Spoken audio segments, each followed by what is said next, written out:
Aleluias. Ah, como é bom estar aqui mais uma vez com vocês, né? Como é bom poder falar isso, né? Aleluias. Glórias a Deus. Aleluias. Deus é bom. Deus é maravilhoso. Ele tem dado a nós esta bênção, esta oportunidade de caminharmos aqui juntos, né? Como família de Deus, como povo de Deus, né? Como gente de Deus, como amigos e amigas espirituais, né? Que o Senhor tem dado a nós. Uma grande bênção. Você é um privilegiado, você é uma privilegiada. Realmente Deus é bom e tem nos dado esta alegria, esta oportunidade tão viva de nós estarmos juntos. Hoje é o nosso 9º dia, né? Ah, que bênção, que bênção, que bênção. Já está quase chegando à metade, né? Ah, eu espero que você tenha sido realmente abençoado, renovado, né? Eu tenho sido grandemente abençoado. Mas ainda, né, dá tempo de você convidar algumas pessoas, né, para pegar ainda essa última parte, né, esses 12 dias que faltam. Algumas pessoas ainda estão chegando, algumas pessoas ainda estão entrando, né, para o nosso jejum. Então mande o convite lá, né, do link no grupo de pessoas, o link que está também aqui na nossa bio, né, você pode copiar, você pode entrar aí direto ou convidar alguém. Também agora, né, vamos compartilhar aí, chamar as pessoas para estarem entrando conosco juntos aqui, né, na nossa live. Hoje é um capítulo poderoso, né? O tema que nós estamos dando a ele é para a glória de Deus. É para a glória de Deus. Comece a colocar essa frase aí em evidência, né, na sua vida, no seu coração. É para a glória de Deus. Esse capítulo todo, ele fala sobre Jesus sendo a luz, né? A luz que brilha, a luz que traz clareza, a luz que resplandece nas trevas. E ele faz isso, né? Ele manifesta isso de uma maneira muito prática, porque ele começa exatamente aqui, né, o capítulo 9, com um milagre, e esse milagre é a cura de um cego de nascença. Então vou lembrar para você, vamos lembrar aqui uma parte desse texto.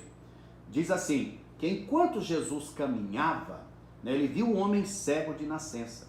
E os seus discípulos perguntaram, mestre, quem pecou para que este homem nascesse cego? Ele ou os pais dele? Jesus respondeu, nem ele pecou, nem os pais dele, mas isso aconteceu para que nele se manifestem as obras de Deus.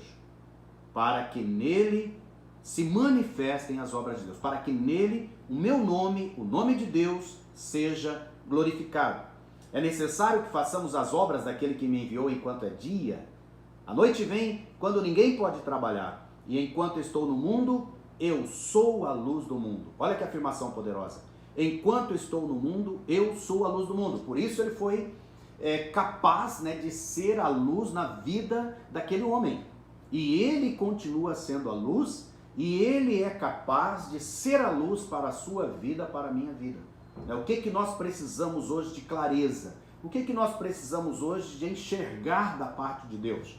Qual é, né, a cegueira que nós estamos vivendo? Qual escuridão que nós estamos sendo bloqueados de enxergar os propósitos de Deus para as nossas vidas? Jesus está aqui dizendo, eu sou a luz do mundo. Depois de dizer isso, Jesus cuspiu na terra, fez lama com a saliva e com a lama untou os olhos do cego. Então disse ao cego, vá lavar-se no tanque de Siloé. Siloé quer dizer enviado. O cego foi, lavou-se e voltou vendo. Aleluias, aleluias. Né? Hoje o Senhor vai alargar a nossa visão. Hoje o Senhor, né, vai abrir os nossos olhos para profundas, enormes e grandes realidades espirituais. Né? Convide as pessoas para ouvir sobre isso, né?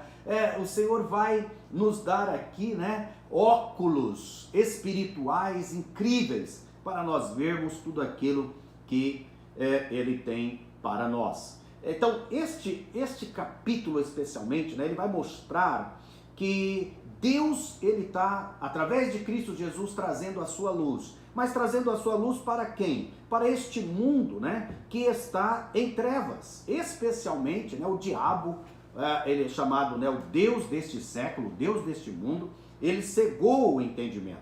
2 Coríntios 4:4, nos quais o Deus deste mundo cegou o entendimento dos descrentes, para que não lhes resplandeça a luz do evangelho da glória de Cristo, o qual é a imagem de Deus.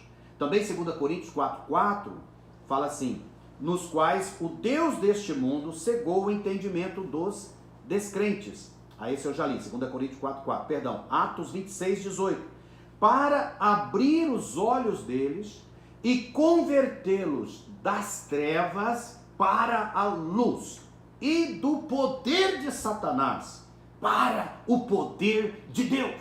Aleluias, aleluias.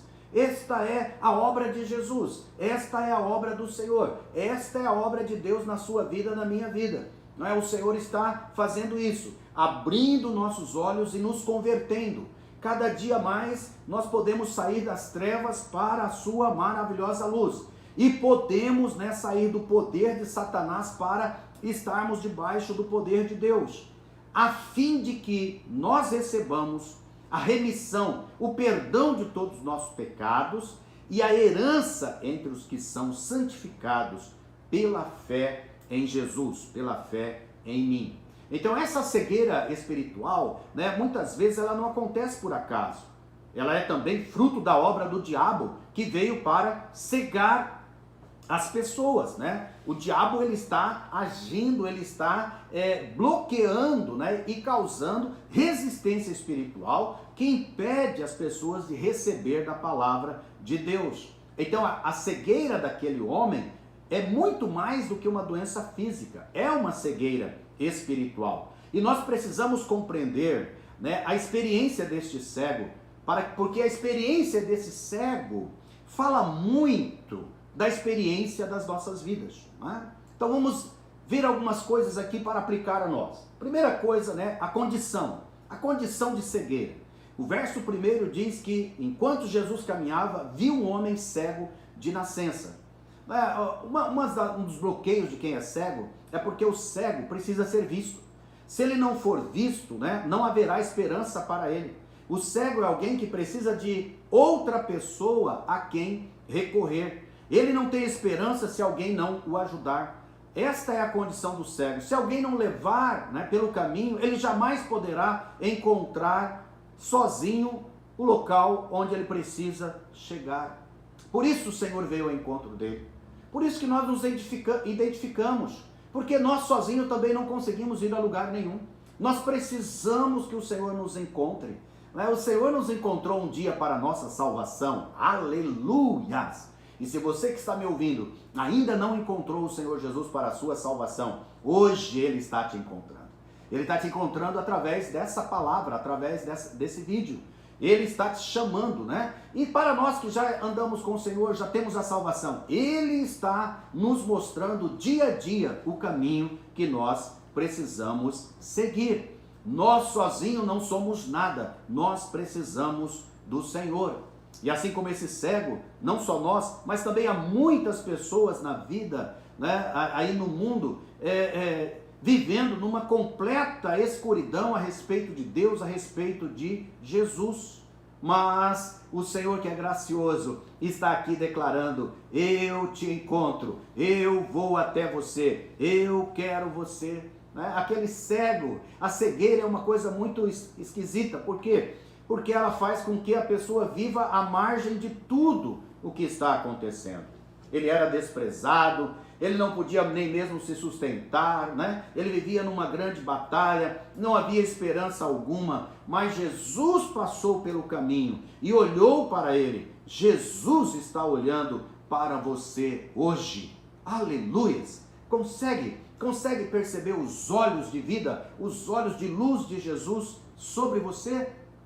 Por isso, comece já a dizer: meu tempo de escuridão acabou. Meu tempo, né, de bloqueios, meu tempo de dúvidas, meu tempo de viver na incredulidade acabou, porque a luz de Deus tem brilhado, aleluias, em mim, dentro de mim. Ele tem feito um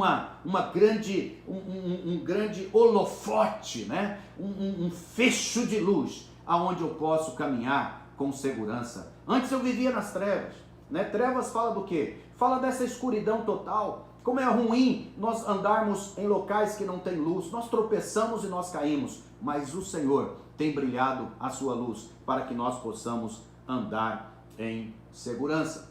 Quais são algumas questões que os discípulos falam com Jesus a respeito desse cego? E a primeira que nós precisamos ter clareza é a pergunta, né? Quem pecou, ele ou os seus pais?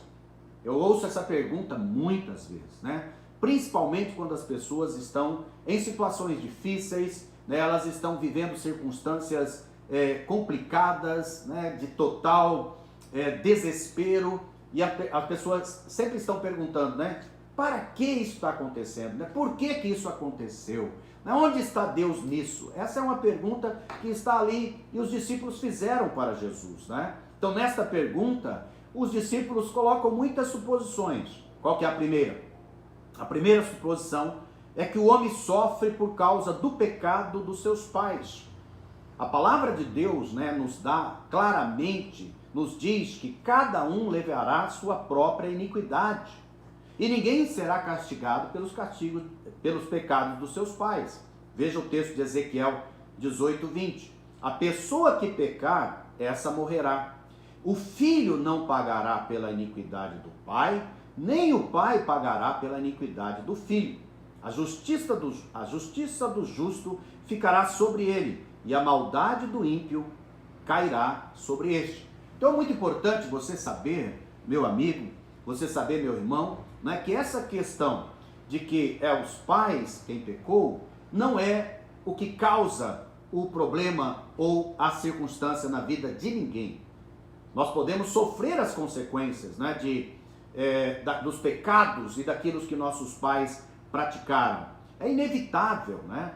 Por exemplo, uma pessoa que nasce sem pai, né, chamado filho de mãe solteira, de pai solteiro, ele pode sofrer, né, alguma batalha ou algum estigma, né, de ser filho sem pai. Mas isto não é uma consequência isso é só uma consequência daquele pecado, não um castigo sobre a vida da pessoa. A outra coisa, há doenças, lutas que são consequências das próprias escolhas erradas, não é? Tem pessoas que fazem escolhas erradas, elas buscam coisas erradas para as suas vidas e acabam sofrendo as consequências, não é?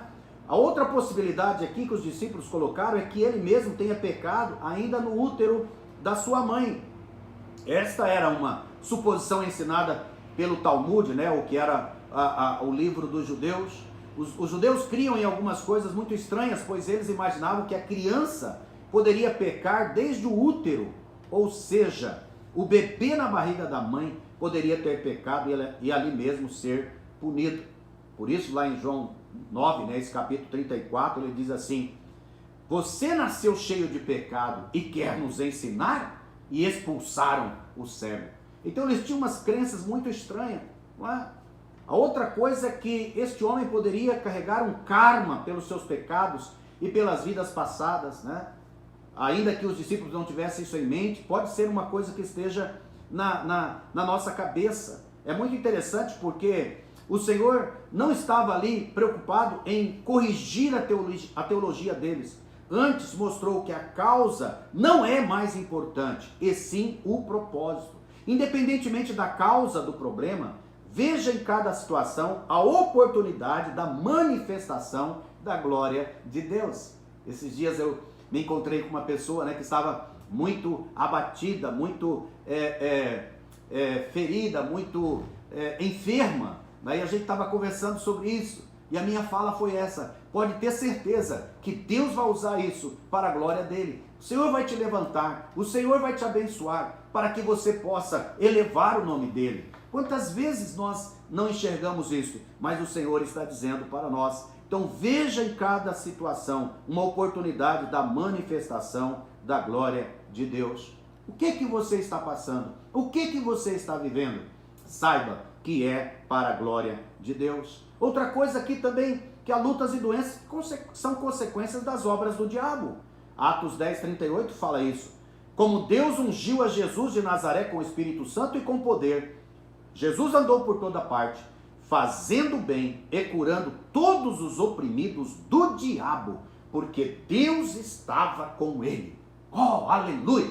Né? Às vezes nós ficamos achando que a culpa é do pai, é da mãe, é das gerações passadas, mas muitas vezes é própria ação do diabo. Nós precisamos reconhecer isso, né, e buscar a graça de Deus para repreender, né, essas opressões, repreender essas partes que são batalhas espirituais das nossas vidas, aonde o diabo está tentando nos destruir e está tentando nos apagar.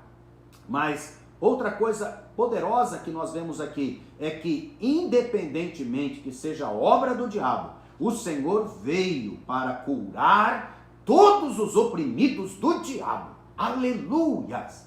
Neste dia, neste momento, é mais uma manifestação de Deus para que a glória dele esteja sobre nós. Não importa que são consequências que estamos vivendo, não importa se foram algumas consequências dos nossos pais, não importa se são consequências das nossas próprias escolhas erradas, né? Se estamos colhendo algo que temos plantado através das nossas decisões que muitas vezes não são boas, não importa se sejam obras do diabo, o Senhor está para anular todas elas. Para isso o Filho de Deus se manifestou, para destruir as obras do diabo, para destruir as obras da carne, para destruir toda forma de ataque na nossa vida. Por isso o nome dele vai ser glorificado. O nome dele está sendo glorificado na sua vida, amém, meu querido? Amém, minha querida? Hoje é dia de nós levantarmos esta bandeira. Há um outro ensino muito ruim, que hoje existe, que é o ensino da reencarnação. Se espalhou por todo o mundo, né? Vindo do Egito e tem chegado a muitas partes do mundo. A reencarnação é um ensino perverso. Por que ele é perverso? Pois ele coloca a pessoa debaixo de uma escravidão por algo que ela supostamente fez em uma outra vida. Ela então é obrigada a se resignar e aceitar o seu karma, padecendo em silêncio o seu sofrimento. Veja que coisa louca que é esse ensino da reencarnação, né? A pessoa ela fica ali debaixo daquilo, né, tendo que um tipo de purificação. Esse tipo de ensino defende que somos purificados pelo sofrimento. Isso vai totalmente contra a palavra de Deus. Se o sofrimento tivesse algum poder de nos purificar, Jesus não precisava ter vindo para morrer na cruz no nosso lugar. Era só cada um de nós vivermos no sofrimento. Era só cada um de nós viver, né, no padecimento. Por que Jesus sofreu? Jesus sofreu para pagar, né, a minha dívida. Jesus sofreu e levou consigo as minhas dores, para que nele eu pudesse estar livre, pudesse estar são e pudesse ser curado. Então, nesse ensino, né, é crueldade fazer o bem, já que ajudar alguém que está sofrendo lhe priva da suposta purificação que ele poderia ter. Não é? Então, se a cegueira daquele homem fosse um karma, então Jesus acabou com o karma, porque o homem foi curado da sua cegueira.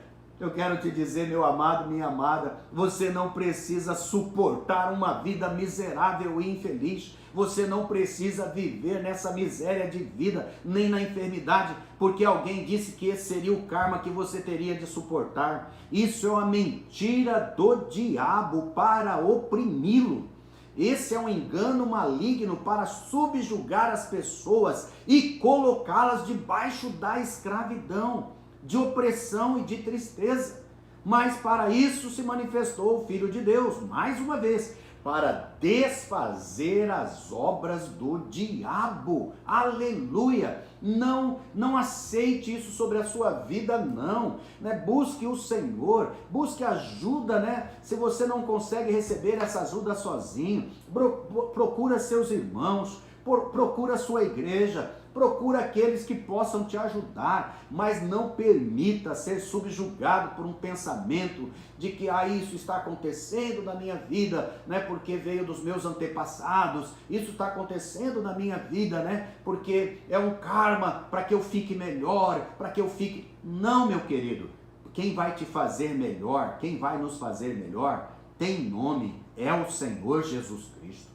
É só Ele que pode nos fazer melhor, é só Ele que pode nos dar uma direção, né? Vamos receber essa palavra, vamos falar para as pessoas dessa palavra, vamos trazer clareza para as pessoas que estão sofrendo, dizendo para elas, isto não é algo comum e normal para que você viva, porque Deus se revelou para desfazer essas coisas. É isso que Ele fez aqui com este homem, Ele destruiu completamente. De que maneira Jesus fez? Então vamos lá para algumas práticas para a nossa vida. Primeiramente, você recebe essa luz pela luz da vida.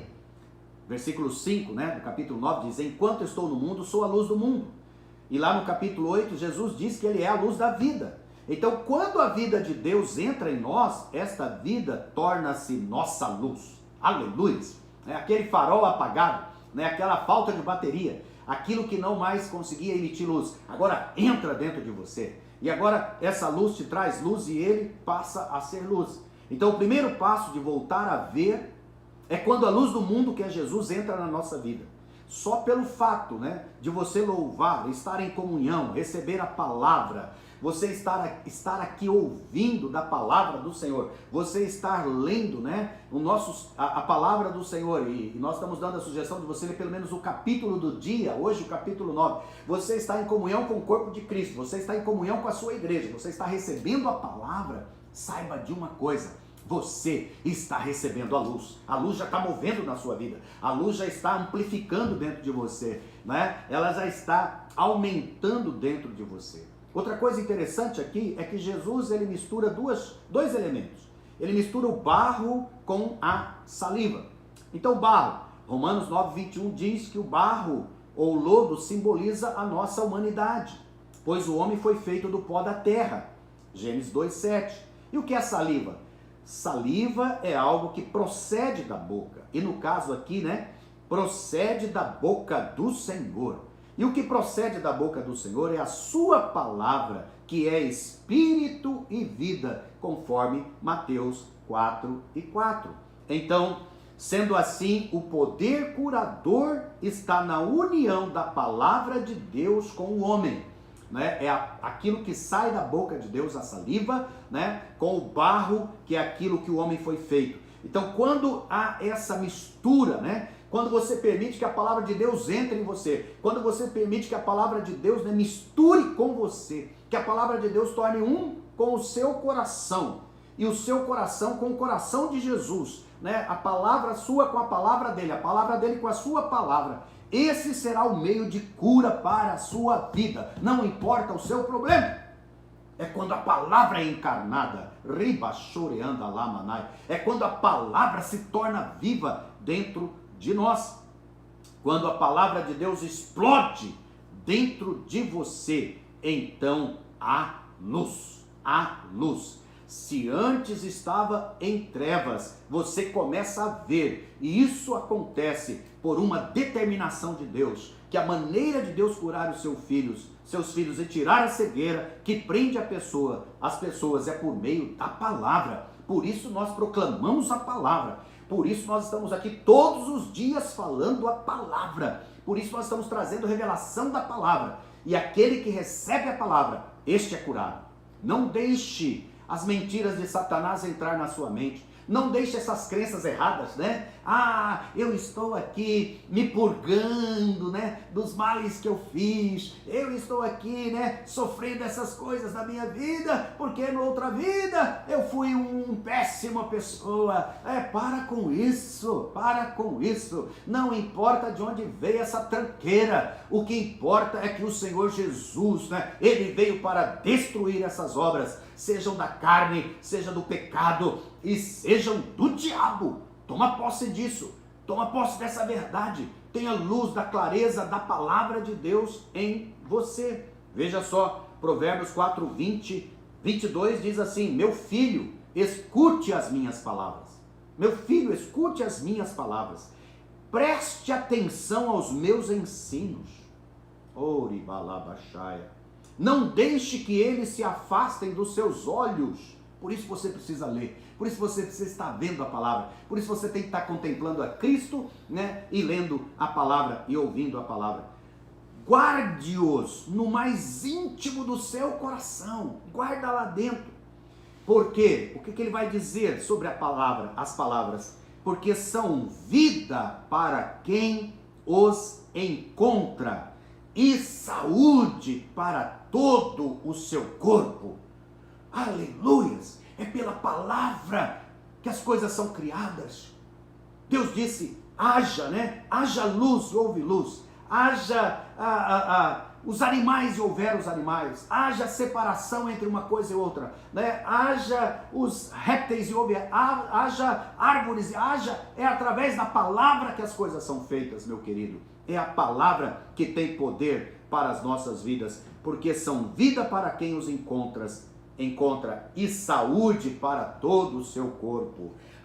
Receba o vigor que Deus promete, receba o vigor da palavra na sua vida. Não deixa a palavra ser roubada, não deixa a palavra ser tirada. Inculca a sua palavra, a palavra de Deus dentro do seu coração, se firma nela e você vai ter a vida que Ele tem para você e a saúde para todo o seu corpo, né?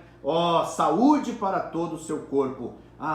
Seja ele qualquer tipo de doença ou enfermidade, seja ela, o Senhor vai te curar. A segunda coisa aqui, né, é que ao ele aplicar aquele lodo na vista do cego, ele mandou que ele fosse ao tanque, né, pelas águas do tanque. Então, depois de ungir os olhos do cego com lodo, o Senhor mandou lavar-se no tanque de Siloé. Siloé significa enviado.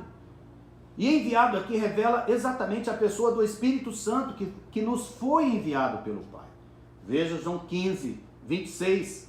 Quando, porém, vier o Consolador, que eu enviarei a vocês da parte do Pai, o Espírito da verdade, que dele procede, ele dará testemunho de mim. Ou seja, o Espírito Santo é aquele que vem, né, após nós recebermos esse toque do Senhor Jesus. Então, depois que somos mergulhados no Espírito Santo, nossos olhos se abrem definitivamente. O Espírito Santo é esta água que tira a cegueira da morte e introduz a luz da vida.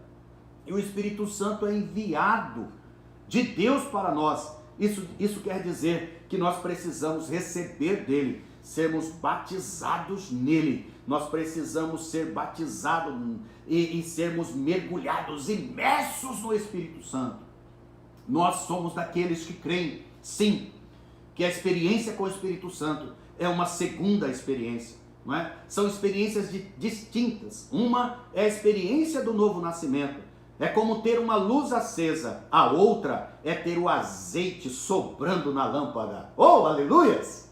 Você já tem a luz de Jesus, não é? Você já tem uma luz acesa dentro de você, mas agora o Espírito Santo é o azeite, é a unção, né, que não vai deixar essa luz apagar e que essa luz vai fluir e vai para fora. Uma coisa é ter o cálice lavado, não é? Mas a outra, bem diferente, é falar como Davi: o meu cálice transborda. É um transbordar da vida de Deus. Uma coisa é passar pelo Mar Vermelho, mas outra coisa é ser batizado na nuvem e na coluna de fogo. Uma coisa é ser batizado nas águas, outra coisa é ser batizado no Espírito Santo. Temos falado disso, né? Dessa fonte que nasce dentro de nós que jorra, né, e que traz abundância de vida. Seja renovado no Espírito Santo, busque o batismo com o Espírito Santo. Se você ainda não foi batizado, fala com ele, né? Fala: Senhor, eu quero lavar os meus olhos no tanque de Siloé, eu quero realmente do teu Espírito na minha vida. Isso acontece através de um processo de obediência, né? De ouvir a Deus e obedecer a ele. Havia algo que o cego tinha de fazer. Ele deveria obedecer a direção do Senhor. Se ele não obedecesse, ele não poderia voltar. Mas sabe o que Deus está fazendo conosco? Deus está criando um determinado incômodo santo, um tipo de situação que você tem que ir para frente. Imagina aquele cego agora, além de ele não enxergar, aquele monte de areia, aquele monte de terra dentro dos seus olhos, é um incômodo terrível, é uma situação em que ele não tinha o que fazer a não ser ir lá e se lavar. Minha oração é para que Deus esteja eu ia usar uma palavra muito dura aqui, né? Te encurralando, né?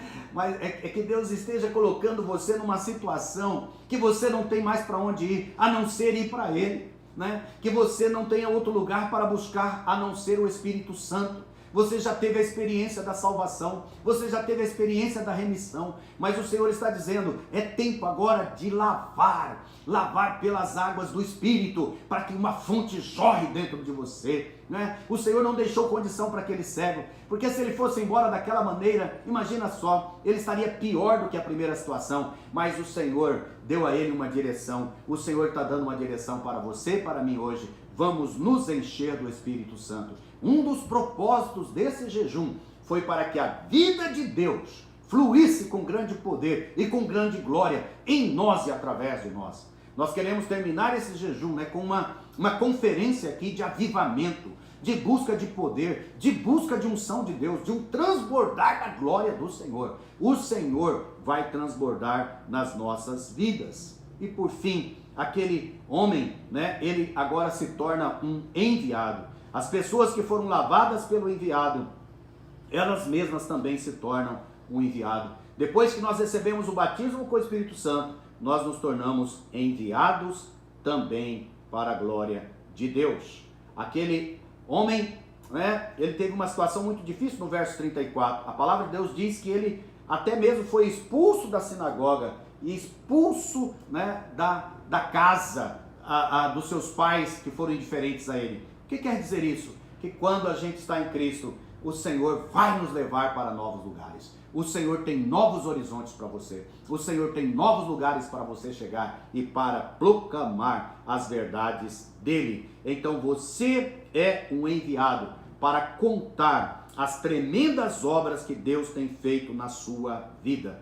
O cego, né, ele não sabia muito sobre Jesus ou a sua palavra, mas o seu testemunho era forte e verdadeiro. Não sei dizer muito sobre Jesus, só sei que eu era cego e agora vejo. Veja João 9:25. Ele respondeu: se é pecador, eu não sei. Uma coisa sei, eu era cego e agora vejo. Você não precisa buscar ter uma teologia correta sobre Jesus, nem sobre as grandes verdades da palavra de Deus. O que nós precisamos, o que você precisa, é testemunhar das curas e milagres de Deus na sua vida. Ele está fazendo, Ele está realizando hoje e agora. Por isso nós vamos orar. E hoje nós vamos orar com fé, porque a glória de Deus vai ser manifesta na sua vida. A glória de Deus, todas essas circunstâncias que estão acontecendo, Deus vai transformá-la em glória para o seu nome. Vamos ler a palavra e vamos declarar a palavra. A palavra de hoje: enquanto Jesus caminhava, verso 1, enquanto Jesus caminhava, viu um homem cego de nascença. E os seus discípulos perguntaram: mestre, quem pecou para que este homem nascesse cego? Ele ou os seus pais?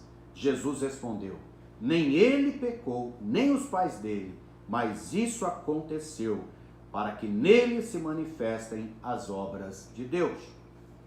Declaremos: tudo em minha vida é para a glória de Deus. Glorifico a Deus em todas as circunstâncias, boas ou difíceis, pois sei que elas cooperam para o meu bem. Aleluias! Estou crescendo de glória em glória, me tornando cada vez mais parecido com Jesus. Sou testemunha do seu poder e manifesto isto a todos. Aleluias! Glória a Deus! Sua vida é para a glória de Deus. Tudo que está acontecendo em você é para a glória de Deus. Glorifique a Deus com a sua vida. Vamos orar. Levante agora os seus pedidos, levante agora as suas necessidades e todos os alvos de oração diante do Senhor. Que bênção, Jesus. Alabaxamanai. Que maravilha a tua palavra, Senhor. Obrigado, porque o Senhor é a luz do mundo. O Senhor veio trazer luz para todos nós.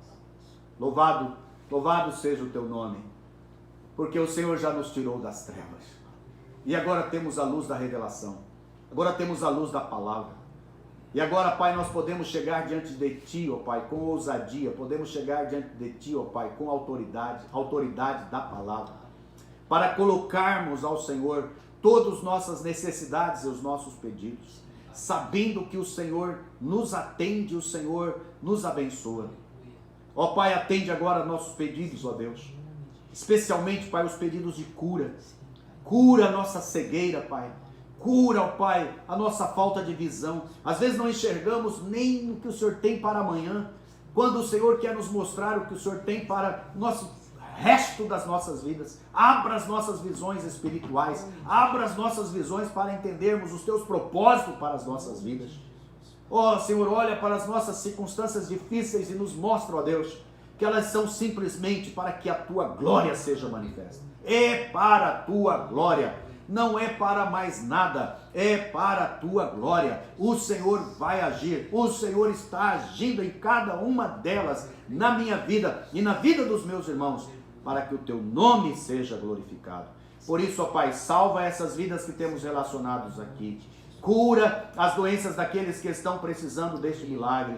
Ó Senhor, usa-nos com poder e grande glória. A nós que desejamos ser testemunhas do Senhor.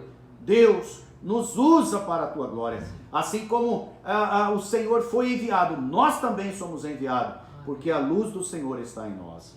Nós Te agradecemos, Senhor, por toda a bênção, toda a salvação e todo o poder de Deus em nós e através de nós. Louvado seja o nome do Senhor. Que o Senhor te abençoe. Que o Senhor realmente use tudo na sua vida para a glória dEle.